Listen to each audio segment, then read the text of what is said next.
دنیا کو جسم کے لیے لینا چاہیے اور آخرت کو دل کے لیے۔ ہر اچھا کام پہلے ناممکن ہوتا ہے، لیکن دعا اور ہمت سے وہ کام ممکن ہو جاتا ہے۔ وقت ایک ایسی دولت ہے جو امیر اور غریب دونوں کو یکساں طور پر ملتی ہے۔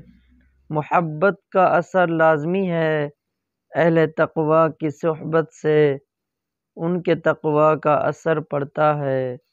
ہمیشہ اس راستے پر چلتے رہو جو راستہ اللہ سے ملا دے۔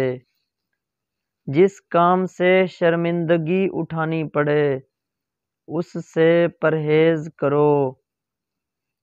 دین اپنی خواہشات پوری کرنے کا نام نہیں، بلکہ اللہ عز و جل کے حکم کی پاسداری کرنے کا نام ہے۔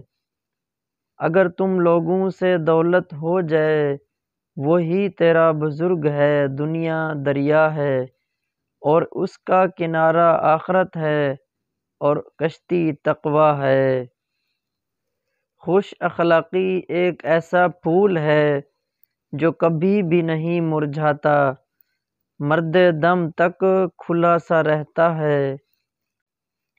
اگر آپ دولت سے مالا مال ہونا چاہتے ہو تو یا رزاق کاغذ پر لکھ کر اپنی جیب میں رکھ کے چلا کرو۔